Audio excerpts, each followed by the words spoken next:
जो गिरिधर गोविंद गोपाला भजो मुरली मनोहर नंद लाला भजो मुरली मनोहर नंद लाला भजो गिरिधर गोविंद गोपाला भजो गिरिधर गोविंद गोपाला। बोलिए वृंदावन बिहारी लाल की जय। जय जय श्री राधे जय जय श्री राधे। सभी भक्तों से निवेदन, सत्संग का प्रत्येक शब्द एक एक शब्द हृदयंगम करने के लिए अपने मन को पूर्ण एकाग्र कीजिए। अगर किसी का मन आँखों के माध्यम से भटकता है तो बेहतर है सत्संग सुनते हुए अपनी आंखें बंद कर लो। कान खुले रखो तो कम से कम एक इंद्रिय, ये दो ही इंद्रियां हैं जो हमें सबसे ज्यादा भटकाती हैं। पांचों कर्मेंद्रियां नहीं, ध्यान दीजिएगा, नहीं भटका रही क्योंकि वो तो शरीर के साथ बैठ गई। इन ज्ञान इंद्रियों में भी नासिका इस समय काम नहीं कर रही, रसना इस समय काम नहीं कर रही, त्वचा इस समय काम नहीं कर रही। ये दो इंद्रियां हैं। हमारे को सत्संग में एकाग्र क्यों नहीं होने देती? क्योंकि हम आंखों से जो देखते हैं मन उसे कैच करता है, जो कान से सुनते हैं उसे भी मन कैच करता है। तो जिसका मन एकाग्र नहीं होता उससे निवेदन करूंगा कि अपनी आंखों को सत्संग के समय बंद कर लीजिए। इससे क्या हुआ? एक इंद्रिय के पट बंद हो गए, अब केवल कान रह गए। सुनो और पियो।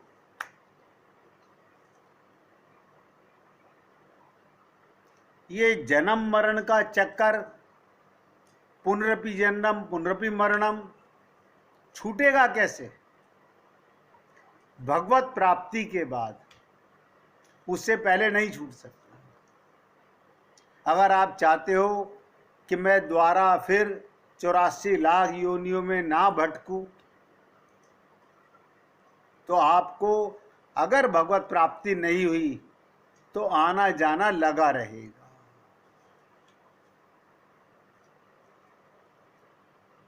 प्रभु प्राप्ति में प्रभु कृपा ही उपाय है। भगवत प्राप्ति में सबसे सरल भगवान की कृपा। भगवान कब कृपा करते हैं?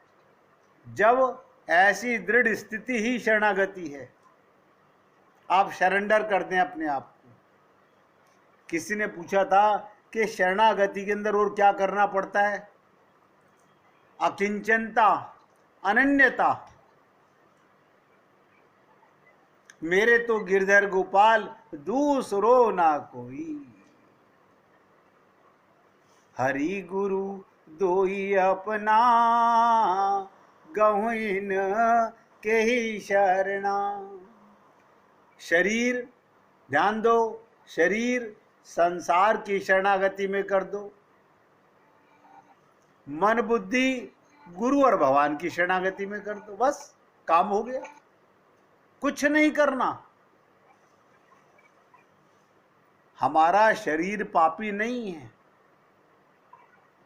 हमारी आंख, हमारे कान, हमारी नासिका, ये इंद्रियां इतनी पापी नहीं। इनका नेता पापी है, चोर है, जो हमारी नजर से ओझल होता है और हम समझ नहीं पाते हैं। इसलिए निवेदन कर रहा हूं कि मौका मत गवाओ। ये भगवत प्राप्ति का मौका बार बार नहीं मिलेगा। मैंने कहा कि ये रामानुज संप्रदाय का ग्रंथ, जिसमें पहली चर्चा पंच रहस्य की चल रही थी, उस पंच रहस्य में 4 चीजें हम बातें कर चुके थे। 5वीं थी कि क्या कारण है जो हमें, कौन है जो भगवत प्राप्ति में रुकावट डालते हैं। तो जिसके लिए मैंने सबसे पहले कहा तत्व विरोधी। तत्व विरोधी क्या? अपने को आत्मा ना मान के शरीर मानना।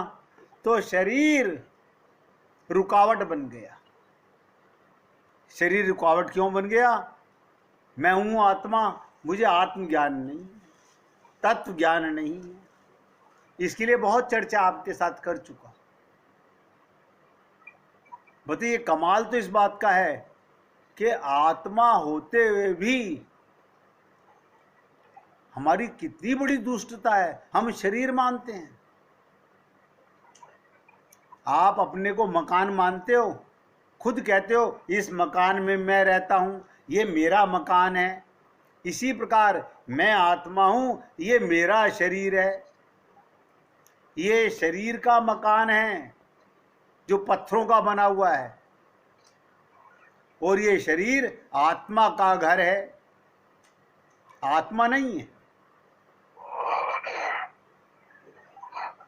तो पहला विरोध, आपको तत्व ज्ञान परिपक्व नहीं है, आपको आत्मज्ञान परिपक्व नहीं है। जो अपने को देह मानेगा वो भगवत प्राप्ति नहीं कर पाएगा।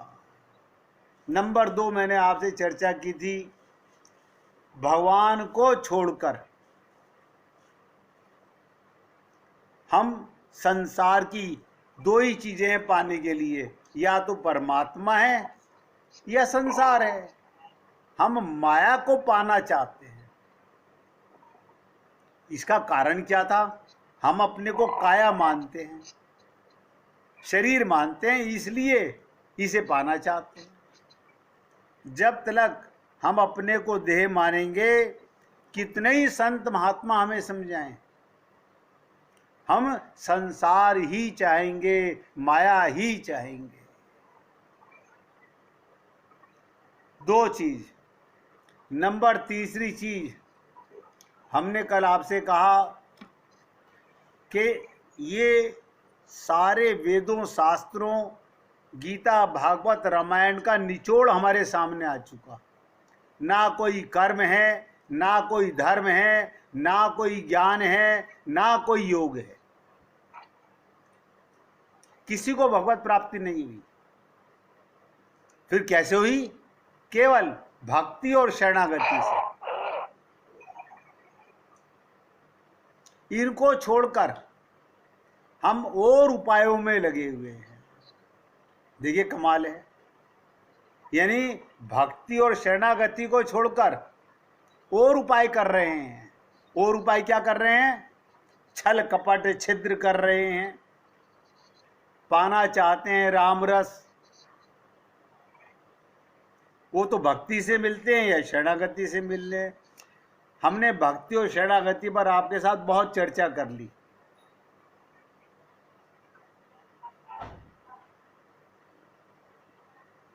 योगी राज कठिन तप करते हैं, तब भी भगवत प्राप्ति नहीं होती।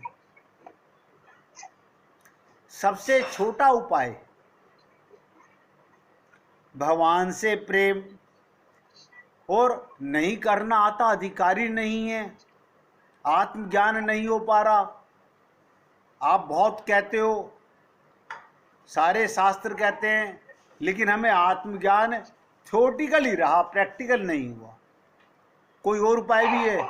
एक उपाय और है, जो मैंने कहा शरणागति। यानी शरणागति से सरल और कोई उपाय नहीं है। हम हर प्रकार से मूर्ख हैं, लेकिन शरणागति तो मूर्ख ही करता है और वो कामयाब हो जाता है।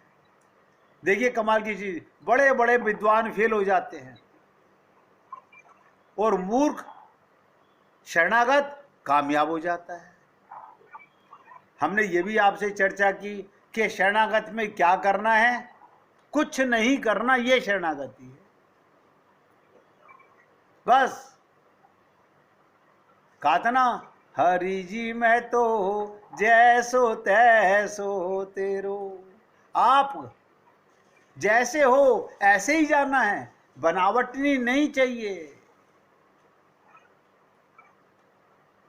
भगवान ने भक्ति के लिए भी कहा, मद भक्ता यान्ति मामपि, मेरे भक्त मुझको प्राप्त होते हैं। यहां तक का अहम भक्त पराधीना, मैं भक्तों के अधीन हो जाता हूं। दूसरा, माम एकम शरणम ब्रज, एक मुझको ही शरण प्राप्त हो। अर्थात ये छल कपट नहीं चलेगा कि हम परिवार के भी शरणागति में हैं। अरे कह तो रहा हूं, शरीर उनकी शरणागति में करो, भगवान को तुम्हारा ये शरीर नहीं चाहिए। आप क्या करते हो, शरीर को भगवान में लगाते हो और मन बुद्धि परिवार में लगाते हो।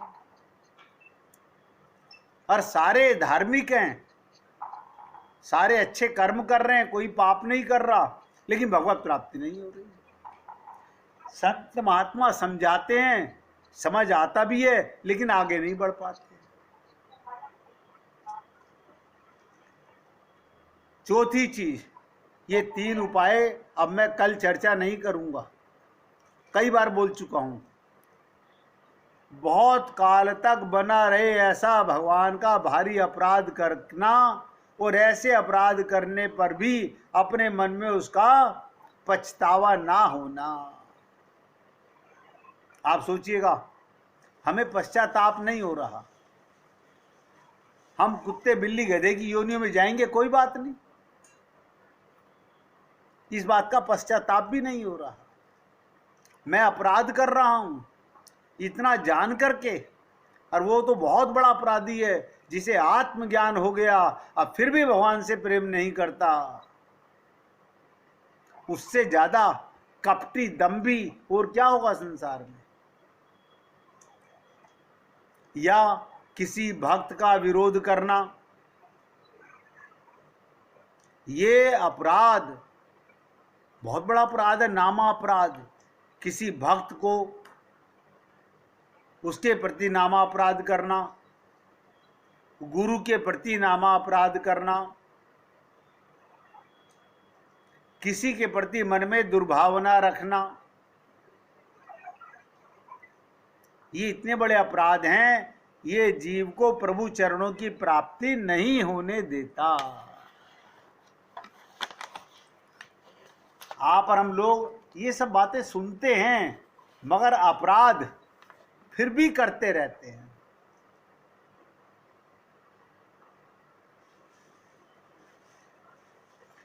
हमने आपसे निवेदन किया, अन्नम ब्रह्मेति, जितने भी अन्न हैं वो भगवान बने हुए हैं। पंच महाभूत से जो भी चीजें बनी सब भगवान बने हुए हैं।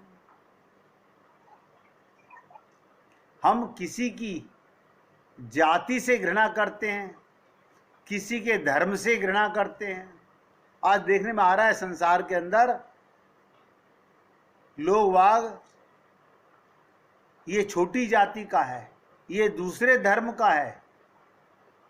अरे मूर्ख, वो मानता किसी दूसरे धर्म को है, लेकिन उसके अंदर भी तो परमात्मा ही विराजमान है। आप किसी मुस्लिम को देखें और उससे नफरत करें, इसका मतलब क्या हुआ, आप जाने अनजाने में भगवान से ही नफरत कर रहे हैं। लेकिन ये अज्ञानता नहीं मिटती, और ये अपराध आप और हम लोग बहुत करते हैं। ये छोटी जाति का है, ये जमादार है, ये चमार है, ये खटीक है, ये क्या बात है आपके मन में। आपको तो सब में परमात्मा का दर्शन करना है। और पाप करने वाले मनुष्यों का संग भी नहीं करना चाहिए, छोड़ दो। कोई कितना ही बड़ा तुम्हारा हितैषी क्यों ना हो, अगर वो पापी है उसका संग मत करो। पाप करने वाले मनुष्य के संग से आपको आत्मज्ञान का नाश होता है। गुरु के पास गए, आत्मज्ञान का प्रकाश लेकर आए। कुसंग संसार में गए, अब आप कहते हो क्या करें? संग मत करो। संग कब होता है? जब हम उनसे आदान प्रदान करते हैं, जब हम उनसे वार्तालाप करते हैं, जब हम संसार की चर्चा करते हैं बिना बात की, जिसमें कुछ निकलना जाना आना नहीं है। अब तो ये कसम खा लीजिए, जितने सांस बचे हैं केवल हरि चर्चा, संत चर्चा, भक्तों की चर्चा।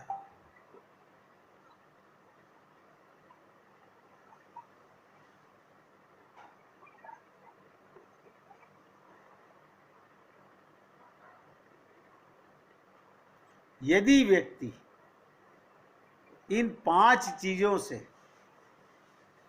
इन 5 कारणों से अपने को बचाना चाहता है, इन 5 ऐसे विरोधियों से अपने अंदर नहीं आने देता, फिर भगवत प्राप्ति में कोई रुकावट नहीं।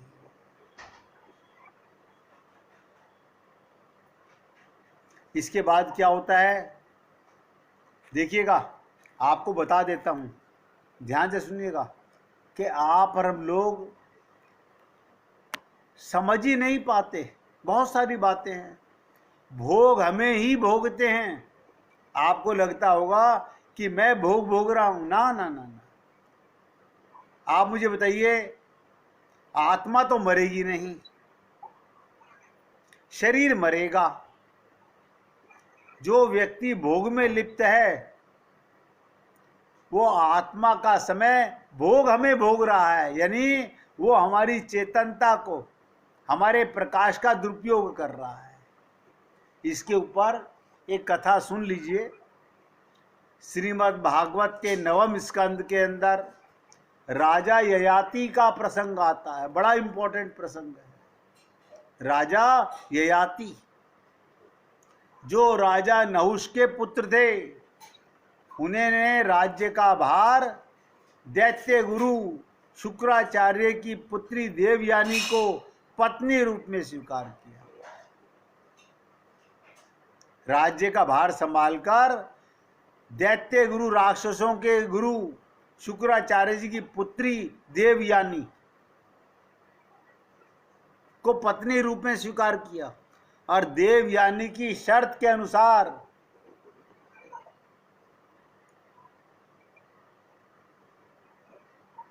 वर्ष प्रवरा की पुत्री शर्मिष्ठा अपनी 1000 सहेलियों के साथ दासी बनकर देवयानी की सेवा करती है। देखिएगा, शुक्राचार्य जी की पुत्री की 1000 दासियां बनकर के दास्ता करती हैं, सेवा करती हैं। शुक्राचार्य जी ने अपनी पुत्री देवयानी का विवाह राजा ययाति के साथ कर दिया और शर्मिष्ठा को दासी के रूप में देकर उनसे कह दिया, शर्मिष्ठा के साथ राजा कोई संबंध ना रखे।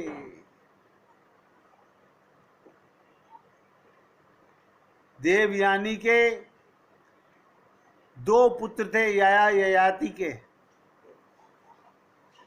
इधर समय पाकर शर्मिष्ठा ने राजा ययाति के साथ संबंध बना लिए, तथा उसे 3 पुत्रों की प्राप्ति जब देवयानी को पता चला, वो बहुत दुखी हुई और उसने अपने पिता शुक्राचार्य जी के पास जाके शिकायत की, आपने मेरा विवाह किया था, ये शर्मिष्ठा से कोई संबंध नहीं बनाएगा। लेकिन इसने उसके साथ भी संबंध बना के 3 पुत्रों को जन्म दिया। तो शुक्राचार्य जी ने, जो दैत्य गुरु थे, क्या कहा, अरे तू बड़ा कामी है, मंद बुद्धि है, तू झूठा है, जा, तेरे शरीर में ये बुढ़ापा आ जाए जो मनुष्य को कुरूप बना देता है। शुक्राचार्य जी का श्राप।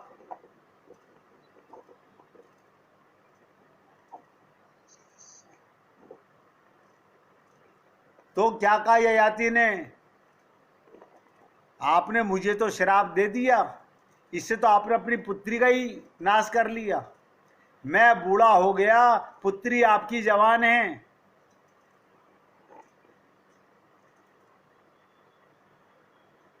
इस शाप से तो आपकी पुत्री का ही अनिष्ट होगा। इस पर शुक्राचार्य जी ने कहा, अच्छा जाओ, जो प्रसन्नता से तुम्हें अपनी जवानी दे दे। देखिएगा कमाल की चीज, ये राजा ययाति की कथा बड़ी इंपॉर्टेंट है। बोले जो तुम्हें अपनी जवानी दे दे उससे अपना बुढ़ापा बदल लो। ययाति ने अपने बड़े पुत्र यदु से कहा, बेटा तुम अपनी जवानी मुझे दे दो और अपने नाना का दिया हुआ बुढ़ापा तुम स्वीकार कर लो,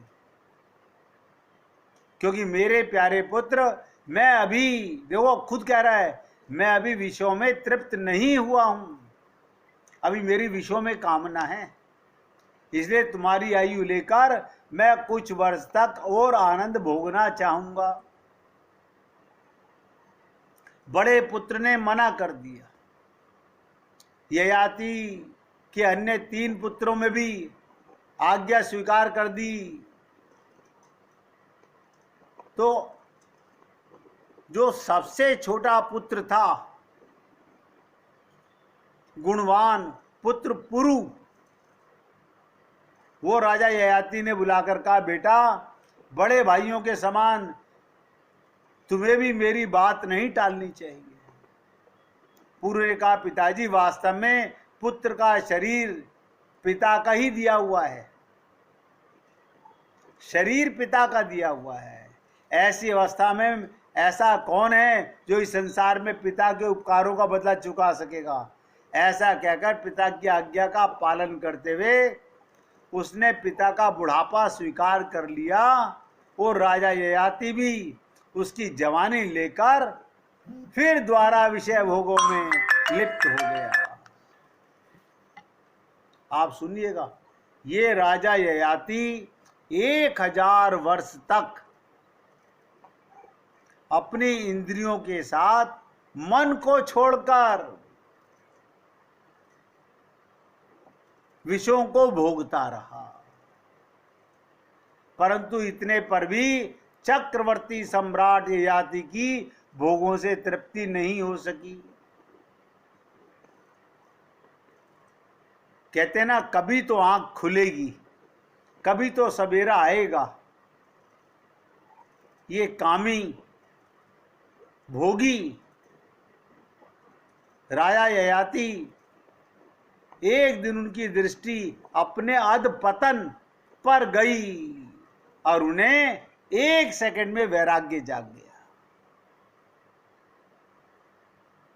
उन्होंने अपनी प्रिय पत्नी देवयानी से कहा, प्रिय पृथ्वी में जितने भी धान्य चावल जो इत्यादि हैं, स्वर्ण हैं, पशु स्त्रियां हैं, वे सब के सब मिलकर भी उस पुरुष के मन को संतुष्ट नहीं कर सकते।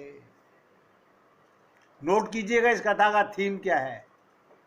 आपका मन पूरे संसार को भी आप भोग लेंगे तो भी तृप्त कभी नहीं होगा। जो कामनाओं के प्रहार से जर्जर हो रहा है, विषयों के भोगने से भोग वासना कभी शांत नहीं हो सकती। क्या कहा ययाति ने स्वयं, जैसे घी की आहुति डालने से आग और भड़कती है, घी की आहुति डालने से आग और भड़क उठती है, वैसे ही भोग वासनाएं भी भोगों से प्रबल और किसी भी वस्तु के साथ राग द्वेष का भाव नहीं रखती। तब वो समदर्शी हो जाता है, अपनी त्रुटि को खुद पहचान लेता है तथा उसके लिए सभी दिशाएं सुखमयी बन जाती है। आपका, आपकी जागृति जिस दिन जाग गया, मन को आप कभी तृप्त नहीं कर सकते, सारा संसार दे दीजिए। पृथ्वी का राजा स्वर्ग सम्राट बनना चाहता है, स्वर्ग सम्राट ब्रह्मलोक चाहता है। कभी भी इंसान की इच्छा तृप्त नहीं होती। और आप नोट कर लीजिएगा, हमारी कामनाएं, विषयों की तृष्णा, यही दुखों का मूल कारण है। मंद बुद्धि लोग बड़ी कठिनाई से उसका त्याग कर सकते हैं, मंद बुद्धि लोग। लेकिन जिनकी बुद्धि बहुत तीव्र होती है, वो धोखा देते रहते हैं। शरीर बूढ़ा हो जाता है, पर तृष्णा नित्य नवीन होती रहती है। अतः जो अपना कल्याण चाहता है, उसे शीघ्र से शीघ्र, लोग नोट करो, भोग वासना का त्याग कर देना चाहिए, अगर आप अपना कल्याण चाहते हैं तो। और ये खाली एक इंद्रिय की तृप्ति की बात नहीं कर रहा हूं। कोई किसी इंद्रिय का गुलाम है, कोई किसी इंद्रिय का गुलाम है। कभी ये मत समझिएगा खाली एक ही दोष है, हर इंद्रिय की गुलामी दोष ही है। अब 1 मिनट कीर्तन कीजिए, फिर आगे चर्चा करते हैं।